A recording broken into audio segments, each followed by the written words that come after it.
Hey everyone, John Duarte here. Just wanted to go over, I just saw that ServiceNow purchased a company called Intellibot. And if you're looking at HR Chat and chatbots in the enterprise side and you're thinking about ServiceNow or you are implementing ServiceNow or have it, I want to give you a little heads up on what I think that this deal means to ServiceNow and where you're going. So Intellibot is what we call a chatbot authoring platform. It works on NLP. They got about 40 engineers in, at least from what I can tell from LinkedIn. And so what I wanted to do is just kind of show you how I think it's going to play out, what the strategy is for ServiceNow. And that way you can hopefully have some tips on, what's your bot strategy for HR customer support and IT customer support as you kind of go further. Test. So I just want to show you how this works. So here's ServiceNow, and they bought a company called Intellibot. I want to show you how this all kind of works into HR chatbot side of business. So in a typical HR chatbot solution, or what ServiceNow is doing right now, is you've got employees over here, and you've got all these data and systems. You've got human capital management, you've got payroll, you've got IT systems, you've got your applicant tracking systems, and these are, companies like Oracle, SAP, Workday, Microsoft, etc. And in order to automate things, or what ServiceNow is known for now, is providing a customer support help desk and knowledge base. And that help desk, be it IT or for HR, there's humans that go into these systems and find the information and can answer those questions for a employee on a website or, via a phone call. So they call into the support center, 800 number or whatnot. Could be outsourced support center staff, but they go into the company's solution. They find the information about payroll or IT, help them with a password or applicant tracking system, whatever they need to do to help those individuals, but that relies on human effort.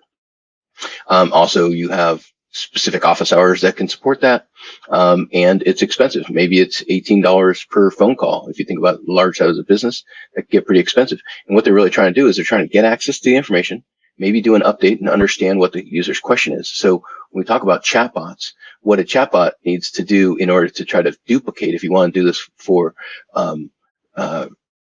resource automation or RPA, as people call it, is you need to be able to connect. Number one, you need to be able to connect to the database. So you need some way to do what the human's doing, which is log in, understand what, the agents get trained in your system. And so you need a connector to do that. So you're going to have a computer connect.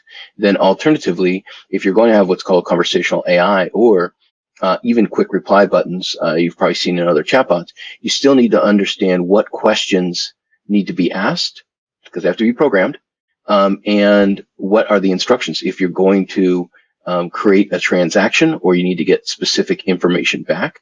That needs to be programmed as well. When we use, you'll hear NLP or natural language processing used to do that. So you need the connector and you need something to build this conversation or to understand what the conversations are and the instructions of the responses.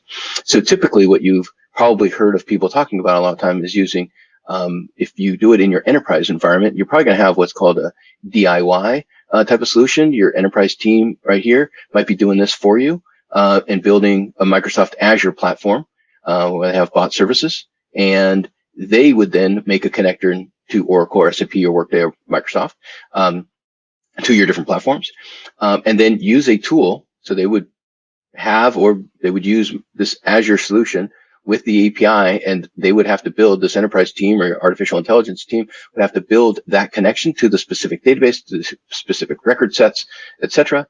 To build that. And these are some of the tools or chatbot building platforms they're using it. Google has another platform called DialogFlow. IBM has another tool called Watson. And these are ubiquitous. There are lots of them, but none of them individually do anything. They are a set of tools that you have to give instructions to.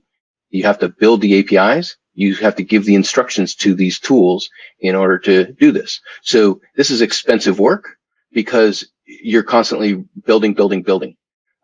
What ServiceNow did is just purchased a company called Intellibot, and Intellibot would allow the ability for ServiceNow to build many of these connections already, and then leverage that not only for their own support system, so they could create what we call agent support, So your human agent support systems that can go in and automate and do some of these work.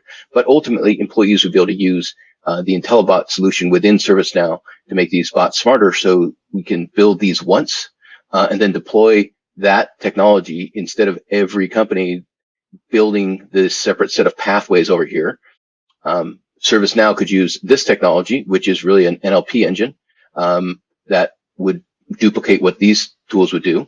But because it would come in your ServiceNow package, you would have the ability to use this service to connect and automate, reducing human headcount, provide 24/7 support. It's going to take a little while for this to get built in, but the Intellibot team in India looked like had about 40 people on the team when they purchased in March. So, depending on how quickly they deploy, it's going to take time to get to all of these systems. But the other alternative is to do it yourself or have your IT team do it, ideally. And so that's, I think, the value proposition to ServiceNow is they can deploy this quicker and scale that and then have it as a software as a service within your package, hopefully saving you time, giving you your users and your employees 24/7 access to information and transactions. So hopefully that was helpful.